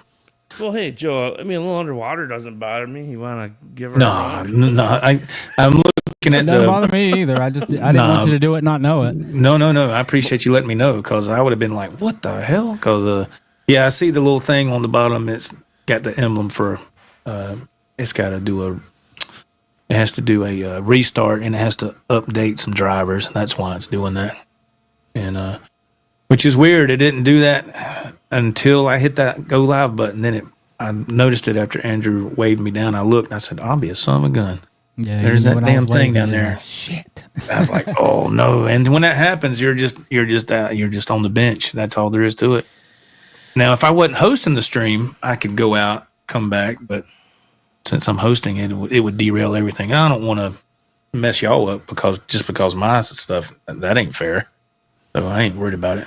If you want to log out, I'll jump back on with it. If you want to jam, whatever you want to do, man. It's not that big of a deal, man. I can save it for next time. Jim says everything changes when you go live. Yeah. or hit record. That's what happened to me tonight. But that's okay. We got these two great musicians here to. I could play some more, but I mean, I don't want to like hog everything. So I can play another one before we go. I would play more, but literally because Joe was like, one or two. I have to now continue to keep loading songs. I only have 2 tracks. I seen Bad Girlfriend, but I don't know if it has even drums to it. So, I mean, I'm just gonna check this out quick. I think I remember how to play that. I think I remember how to play that. If you want to play one, Andrew, and I do, it's up to Joe or whatever. I could probably do that one. Yeah, I need to go get another guitar because I didn't. It's a Les Paul, so it's out of tune now. Do you want me to just play that one then? Should I give Bad Girl? I haven't played Bad Girlfriend in months. It's up to you, man. I don't care. What's the worst I can do is screw up. Well, I changed strings yesterday, which I should have known better to do, and so now every time I bend something, it's like, nope. Oh yeah, they have to be broke in. Yeah, I'm not afraid to screw up in practice. When I screw up bad enough, I'm like, hey, stop. I'm like, wait. No. Oh my goodness gracious alive! Yeah. Well, yeah. Thank y'all for tuning in. If you're just now jumping on this live stream, we have Mr. Andrew Knox with us right here, and Mr. Dave Stafford, and we're talking guitars and more. And we're just doing a couple of live jams here. About to round out the show here in just a few minutes, and wrapping up this Saturday night. And it's been wonderful. The chat has been wonderful. Everybody's been very active. It's been really cool. And thank y'all so much for being here. Leo Metal Guy in the chat. What's up, buddy? What's up, man? Ain't seen you in a while. He says, Freebird. Oh, no. I can't. I haven't tried playing that song in forever. I'm not going to try that one. Should I try this one, though? Okay, go ahead. Take it away. Let's try it. Fuck it.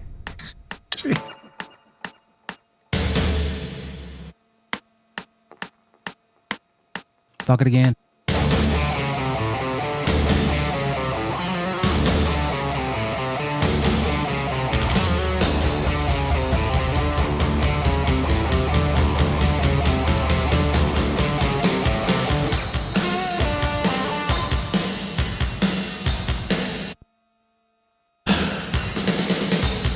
Obviously, there's no vocals on that track, so Okay. I You seen the track loaded here. I'm like, oh, maybe that's a good one, but apparently it doesn't have vocals, so I don't think. Okay. That's all right. Let's see. All you can do is try. Try. Well, I got one stuck on here. I hadn't tried this one in a while, so Okay, go ahead. y'all just bear with me on this one. Okay. I've played it on here before, but it's been a long time. All right.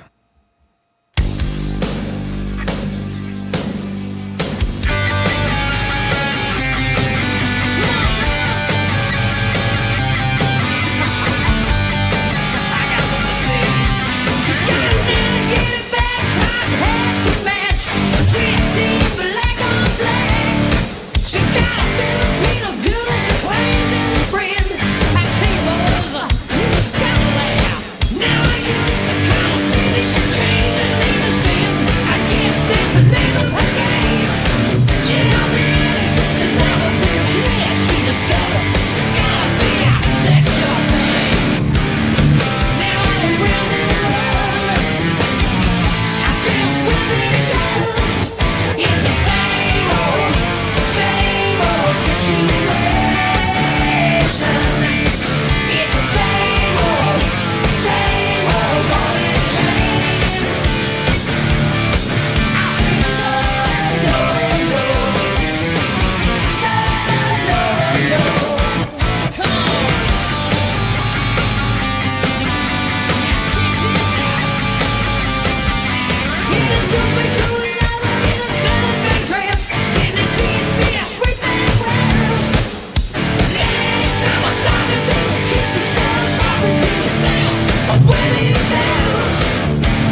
some Motley Crue. I now have Thank two you, out-of-tune Andrew. guitars. I don't know if y'all heard that. Good job, man. It sounded fine, man. It sounded great. Cool. I thought it sounded real good too, man. It sounded real good. He tosses it on the bed I like, was looking at yeah. my dick the whole time. Sorry. I'll tell you what, next time I'll make sure I check some other tracks. Either they're missing vocals or they're missing bass or drums, so they're for practice stuff. So next time I'll definitely make sure I have some. Wait, if y'all need me to, I mean, I could play more. I just don't want to be like a hog or anything like that. That's up to y'all, man. I ain't got I don't nothing want else it to to talk be about. the Andy Wentz project, you know. Whatever you want to do. Joe, I was in Guitar Center today and I seen that Line 6 pedal that you had in your video when you showed your setup. Oh, the Line 6 Pod Express. They Yeah. had two of them there for like 140 some bucks used. Oh, that's good. And Yeah. then, but I was thinking I wouldn't mind trying one, but I'd like to get one that is, they have a black one out for more metal, you know? Oh, I didn't know that. Yeah, so they have the same, well, it's not the same, but it's the same concept, but it's, let's just call it, it's got more dirt for metal, you know? Yeah. Yeah. Yeah. And man, I was hoping that they had one of those there, but they had two of the ones that you have. Mm-hmm. And then I was also looking for that chorus that you have, Yes, sir. because I think I don't really like my Boss chorus pedal that I have a lot. I mean, I like it. Right. I do like it, but I don't want to turn reverb up on my amp to get more of that 90s Zach Wild tone. I just want more of a chorus pedal to control it that way when I want it, you know? Yes. Yes. Yeah, that pedal is the Hardwire CR7, I think, stereo Okay. chorus. It's by Digitech. It's amazing. Yeah. And the thing that I found out, now this is probably common knowledge to everybody else, but what I found out after moving pedals around, hooking this, hooking that, unhooking this, and blah, blah, blah, I make sure that the chorus and the mimic are the last pedals in the chain. That's the last things that I come out of into the Rodecaster, and that's what gives it that kick. If I were to move that further into the chain, you wouldn't hear it. You wouldn't hear that stereo impact. Well, The only reason I know that is because I've tried it, and I was like, okay. And then I said, wait a minute, let me move these things to the end of the chain, and boom, that was the magic spot. so wait a minute. What do you put at the end of the chain? The chorus? No, I got I have the two pedals that work for my setup. The last two pedals in my chain are the CR7 stereo chorus, and then the very last pedal is the Mimic by TC Electronic. And you're coming out of that left and right. And then I go into my inputs 1 and 2 on my Rodecaster. I know when I had a Cool. flanger on there, I went into the front of my amp. If I run a chorus, do I go through the effects loop with the delay or no? They say you can do either way. Well, I've always heard that the effects loop might work a little better with that. But That's how I have my delay. yeah. But I just play a plug-in. yeah, I mean, I've got this like Live Logic controller thing, and that's a MIDI controller, and that's the only thing I have. And I put it up here, but I mean, it's a pedal, but everything is in my plug-in. I love it. Well, I think mine's still the same concept as like Joe's. He's just saying at the end, and I think because technically this is a board, that'd be the end. Well, certain pedals are better at the end. Like you want a reverb at the end because you don't want right. a delay to delay all the reverb and all that kind of Right. stuff. You know what I mean? Right. Yeah. So modulation usually comes last, and of course, boost and wah and stuff like that's front. Well, right, because I have Digitech whammy wah to the front of amp, delay through the effects loop. So when you say at the end, Okay, what are you saying? The end of it? what I mean by that is I got pedals that are going before the Line 6 Pod Express, all right, and then coming out. So I just made my homemade effects loop is what I did. So Right. all my time-based effects are going after the Line 6 Pod Express, which is stereo outs, and I got going in a couple of pedals on that stereo board, but the last two pedals is the second to last is the stereo chorus, and then the very last one is the Mimic. And then out of that, left and right into the Rodecaster. if my freaking computer wasn't locked up, I could demonstrate it, but it ain't gonna do no good. No, I think I get it. And then you got great. I love your pedal board setup, and I'm just trying to like. In R2 was showing a pedal board earlier in WhatsApp too, and I was like, right, because you guys do so much online YouTube stuff, and I was like, okay, you're going into that preamp. That is where like I would be going into my amp, and then and then you have a doubler going out into an interface into something like. When I hear how people set up and look at them, I try to think how that board, how I would run it with my amp. You know what I mean? Right. So, yeah, it's and what this Rodecaster Pro 2 does, it takes the place of an interface or a DAW. So you don't have to do any of that. But what I can do is when we get done, I'll send you a quick video on WhatsApp, and I can explain it a little bit better that way. And I can actually point it out to you and say this right here, this, and you can see. But but yeah, man, it's that pedal that R2's got. It's a nice pedal. I like it. I looked into it, and but man, they're about $400. And yeah. But the only thing is, I mean, it's a wonderful pedal. It just has a built-in stereo effects loop and all that. But it has a doubler. So the mimic pedal I bought it used from Reverb. That's what it is. It's a doubler, and I got it used for like I don't know $75. And so, well, anybody listening to a doubler, and Joe, you can correct me if I'm wrong, but a doubler widens the stereo frequency more. Yes. Widens it out. It widens yes. it. So I'll let you hear it on because I have a preset for both. Okay. But I have a doubler on my plug-in, but like, hold on. So that's just single. And the doubler. Yes, hear that? Big difference. Yeah. Big difference. And I can actually like adjust how wide I want it. Yeah, like it can go from 6 milliseconds to I think what was it, Joe? Like 20 or 11 or something. Yeah, like you that? can spread it. Yeah, and that's what I like about the Mimic. It's got 3 knobs on it, and it you can adjust it like that, and it's very easy. Let me hit this real quick, guys. Leo Metal guy's asking us a question. He said, one of my favorite guitars is that Solar? Ola England has those. Have y'all played one? What are your thoughts? I have not played I haven't played one, but I want one of the X ones. Bad.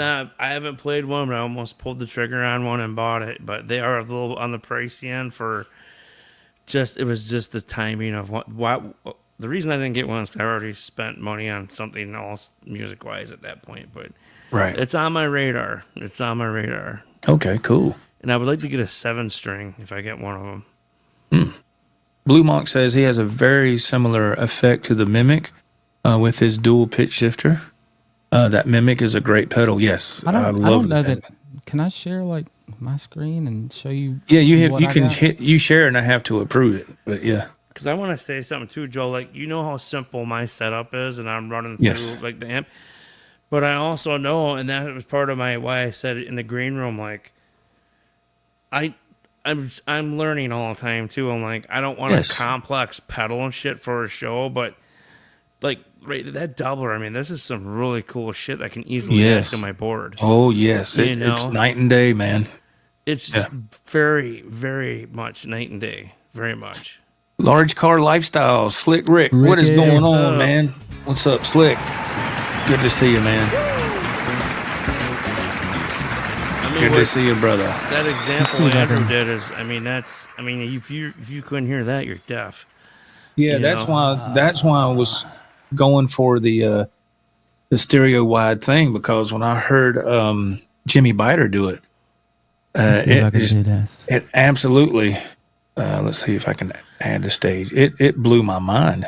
So there you go. I wonder what I'm actually playing in when I'm live, how I have this XLR in, but okay, go ahead, Andrew. So like, here's the doubler up here.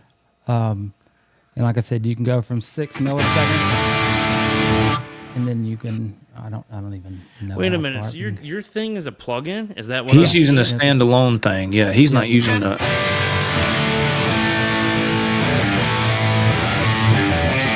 I tend to like it a little lower than that.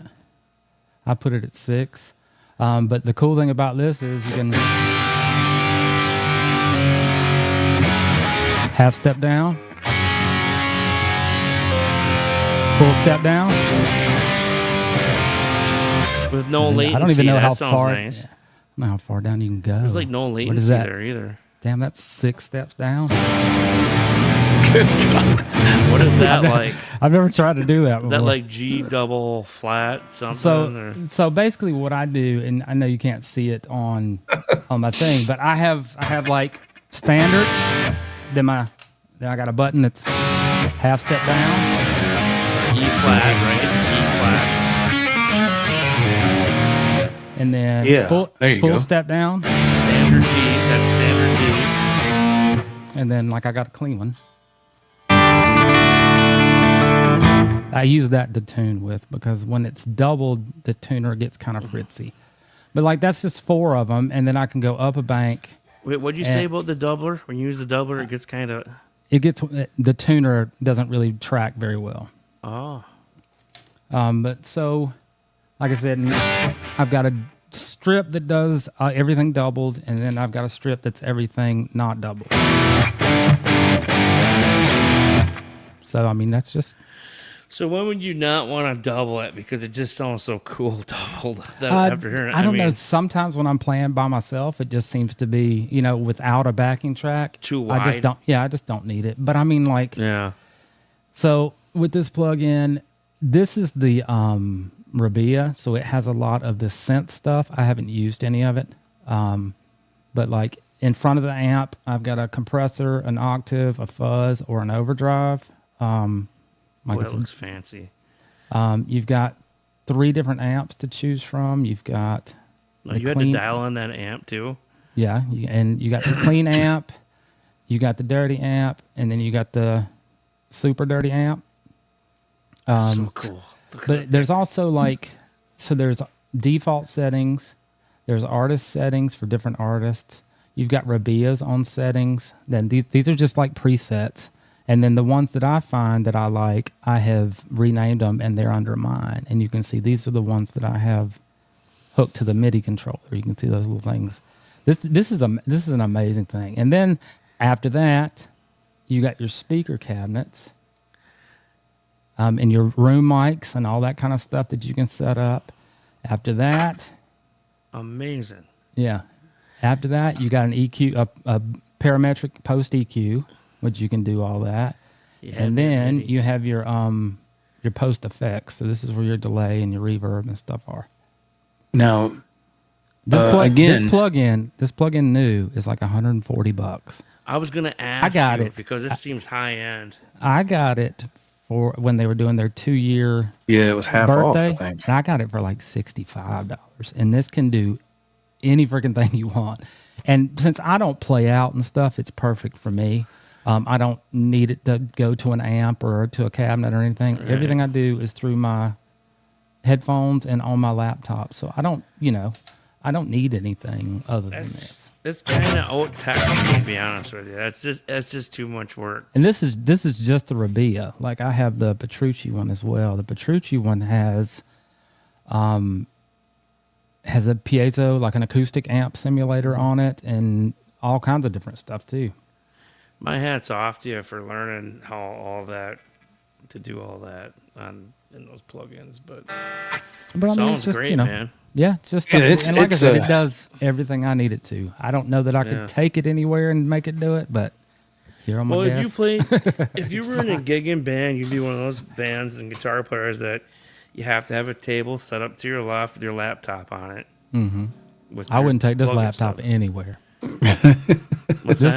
This Mac is 13 years old. I can't even unplug it. Like the battery's shot. If the plug falls out, Andy's out of this right here. Like, y'all, I'll see y'all later. I've played shows with bands that have their laptops set up, and I'm pretty sure that's what they're doing. Mm-hmm. They don't even have an amp on stage. Leo Metal guy wants. I can't play, man. Come on, Joe, pound cake. My computer needs to be rebooted, man. It has to do an update. That's why I can't play.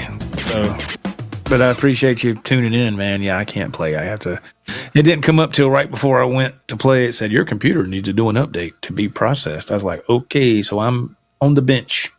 Yeah. But yeah, so okay. anyway, it's all good. We can save it for next time. But yeah, that stuff is so cool, man. The plugins are awesome. I tried to use that plugin on my computer, and my computer wouldn't recognize it. It just wouldn't take. I was like, that sounds so good. Now he's coming out of that. You have to also remember, Dave, he's coming out of his interface or whatever into the Rodecaster as well. Right. Rodecaster Pro 2. So he's using that too. And yeah, we're like mine's kind of. What happened to my volume here? So there we go. I must have bumped it. Mine's kind of backwards of that. I got to get that Rodecaster too. I just didn't feel like I could justify it because I'm not going live enough. You would love it if you got it, man. It also depends. Like the Rodecaster Pro 2 is awesome. I think I could get away with a duo because I don't need 6 faders. I could probably be fine with 4 because all I have is a mic, and then I have my guitar in the 2 of them. And the output, I would be fine. I mean, it's smaller, and I think it's a couple $100 cheaper. So for a couple $100, I'd go with the Rodecaster too, for sure. So Joe said you're coming out of your my guitar interface to the Rodecaster, but I'm coming out of my mixer to my interface. I'm doing it. The only reason my interface is first is because that's what my guitar is plugged into, so my plug-in can see it. Oh, okay. That's probably why I can't use my DAW program live, because I'm going from the mixer, the Zoom, to the interface with my guitar, and I can control my guitar volume with a fader right here and my backing tracks. Okay. I mean, I could probably do it. I could probably plug into the Rodecaster and use one of the other USB-Cs to do it, but it just works like this. I wouldn't do it.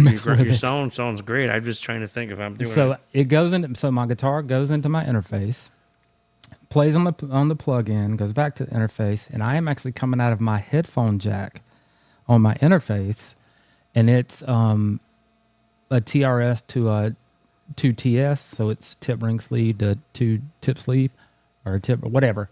But and those 2 go in the back of the Rodecaster Pro 2, and that's how I get my stuff. What's the Rodecaster doing for you then? Is that a fader where you control your volume then? Yeah. After that? It is, okay. Mm-hmm. Yeah, and I mean I can mute it and all that, and for the Rodecaster, all my backing tracks are on it. My guitar comes in and it sends it to what people are seeing. That's interesting. I know I don't have the Rodecaster, I have the live Zoom Track 8, but I wonder if I can do that same thing. I have mine in reverse of that. I'm going the opposite way. Huh. Yeah. I don't know. I'll take a video and send it to you to show you. I can't wait to watch this playback and hear our hopefully our levels were fairly close, and I want to listen to how your setup is for live versus this one. The one thing I can say, I heard a boom. Hold on, give me a second. I think a cat knocked something over. I'll be back. Oh shit. What were you gonna say, Joel? I can say that the Rodecaster with my old setup, and I had the same mixer you have, Dave, but I can say that the sound quality is a big difference because the Rodecaster, the internal components, man, are just so well made, and they're just they're made. This unit is made for podcasting, and it's made for professional broadcasting, and it's all digital. It's not analog. It's the processors. These internal processors and stuff are top notch, and I wouldn't say that if I didn't think that. Mm-hmm. I will also say, Dave, when I am just playing along the backing tracks, I'm using the Rodecaster. It's not just for streaming. It's just that easy because everything's there. Like I don't have to load a track or play with levels from my phone and my guitar and this and that. It's all right there. So if I need to turn something down, it's just one fader. Like it's just one if thing. This track's coming in a little hot, I can just slide the fader down and it's fine. Right, and that's what I do with this was $400. The Live Track 8 Zoom. Joe had the same one. Mm-hmm. I'll listen to the playback too. I also don't have a doubler of any kind or anything like that. But those little things make a difference, man. Those little little effects. It makes it's just a. Well, you might not have known this, Joe. This isn't analog. And I'm not trying to stick up for this at all. I know the Rodecaster 2 is better, but this is a digital Live Track 8. It's not an analog. Yeah, I know. Yeah, I thought you knew that. Yeah. Yeah, I know, but it just when you hear the playback, you'll see what I mean. Yeah. Even though they're definitely. both digital, but one's just a little bit cleaner. Oh, for And sure. it's just more pronounced, and it's just I was like, holy crap! It's them internal processors, man. It's just like a laptop. If you get a laptop that's $300, Right. as opposed to a $2,500 laptop, you're going to see a huge difference. And I didn't know that back in the day. I thought a laptop was just as good as another laptop. And then I had one that my wife got me one on Black Friday. It was on a Black Friday deal for like $150, and I was like, oh yeah. I tried to go on live on my channel. This was years ago. Man, that thing wouldn't hold a live stream. I couldn't do nothing because the processor it's just horrible. I'm lucky with this one. Now, this is all I do with this laptop. This laptop is just for music and doing this. So I don't have anything stored on there. All the programs that, Drew has had and stuff like that has moved on. I might have some pictures on here or something, but it is basically just my plugins and StreamYard, and that's all I do. Right. And my Rodecaster little thing and stuff like that, so you can move tracks on and off. But I don't do anything else with this computer because I don't think it can handle it. Because it's been a good one though. It has. I mean, like it's hung in there. As long as it stays plugged in, we're gonna keep on going with it. But because I don't know if you know this, but Max says you need a new battery after about 1,000 cycles of charging it. And the last time I looked, I was still in New Jersey, and the last time I looked at this one, I was at 1,600. So the battery's shot. There is no battery. Yeah, it's just in there, occupying space. But wow. Well, this I don't iMac I don't want to drop $2,000 for no one yet. This iMac's a 2015. I can't even take it's like they had to make separate updates for it because it can't take. Yeah. And I'm like, oh wow! I don't want to. This was like $2,200. I looked into getting to it and getting a Mac. I was like, nah, I just can't justify dropping that kind of money. They're well worth the money. Well, you're an iPhone person now too, so I mean, all that. Yeah, I am, but I just If you're gonna drop the money, Joe, I think like go with the iMac. I have like a 27-inch monitor. Like because the laptops are even more. It's like I don't need a portable laptop. And as long as I'm going to run this thing till the wheels fall off. You know what I mean? I don't blame you. I don't blame you. Oh, man. I don't blame you at all. I would too for that kind of money. Heck yeah. Mm-hmm. I've been very fortunate with this laptop. It's a Samsung, and I got it probably about, golly, man, 7 years ago. And I got it. It was brand new. It was on some kind of clearance. I got it off I forget the computer website it was. It was legit because I looked at all the reviews and all that. And then, so I got it right before Thanksgiving about 6 or 7 years ago. And so I don't put nothing on here, but just, it has a bunch of memory because I don't have nothing on it. Let me rephrase that. It has a bunch of memory available because I don't have it cluttered up with a lot of stuff. And I just use it for music stuff, just doing this right here and having my Rodecaster, whatever stuff going into StreamYard. That's all I do with it. So I guess that's why it's lasted so long, because I don't clog it down. I guess I'm just very fortunate, but cool. Yeah, and lucky. I'll have to get a Rodecaster. What the hell did you do with the Live Track 8 then? Did you get any money out of it or anything, or just sits and collects dust? No, my buddy Ralph, I gave it to him. Because he didn't have anything, so I gave it to him, and I stayed over there one afternoon and showed him how to hook it up and how to do it, and then they had some personal things come up, so he wasn't able to continue at the moment. So, but one day he'll get back in it. He just some things have just come up where he just couldn't do that right now. So.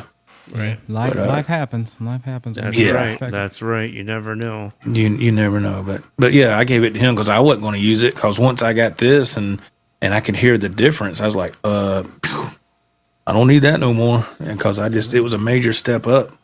For me, it was. Well, just real quick, I know you're going to end the show real quick. The funny thing about the Rodecaster, too, was one night I was being impulsive, and I was like, I'm ordering it. I ordered it on Sweetwater. I'm like, yeah, pay, process, fine. Yeah. That was my old card. I didn't put my new, that card was an expired card, you know? Right. So then I get an email from Sweetwater saying, hey, we had a problem with your payment. Just need to put a new card in there, you know, because that one's expired or whatever. Yes. Well, it gave me that. So the next day is when I saw like the email, or like 2 days later, because I'm like, I wanted to track it and see when it was going to get here.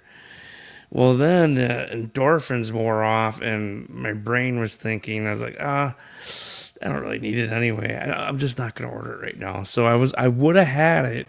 Right. Being impulsive like I was, but my last debit card it expired on PayPal or whatever the hell I had set up for Sweetwater, and it wasn't updated. I don't want to enable you, Dave, but if they don't have it at Guitar Center, they carry them at Best Buy too. Yeah, so, do they really? Because that really pissed me off. Because Guitar they carry Center them at Best had Buy. one.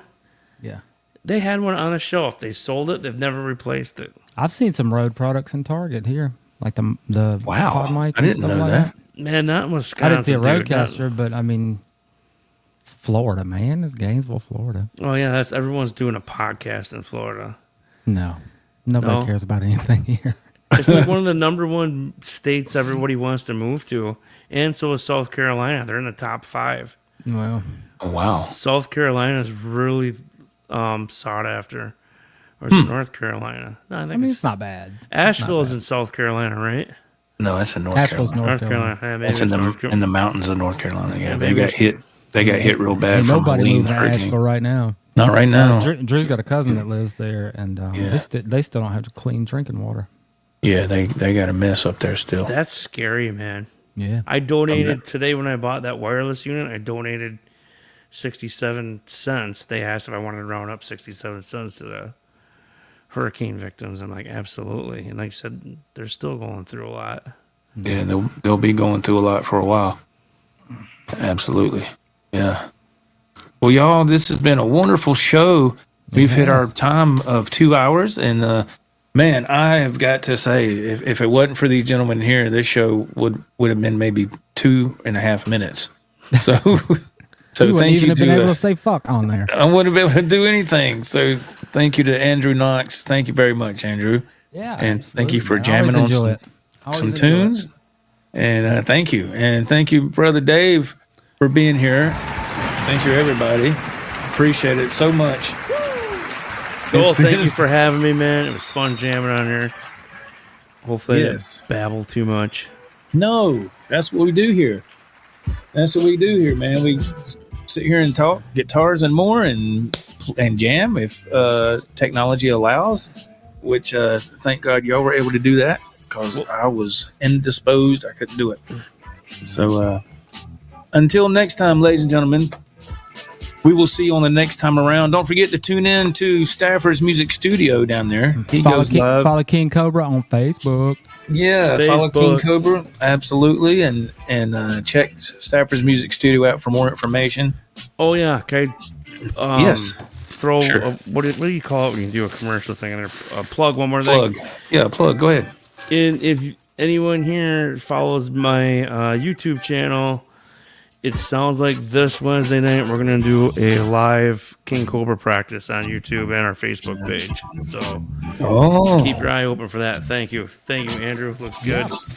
Thanks, Joe, for letting me plug that. Appreciate it. Absolutely. Anytime. Anytime, my friend. And we're here to support each other. That's what we do.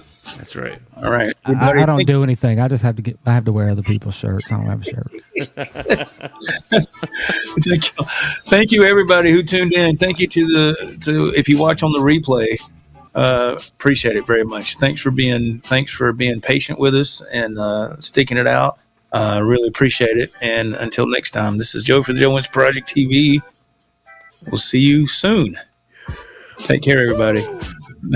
Bye-bye.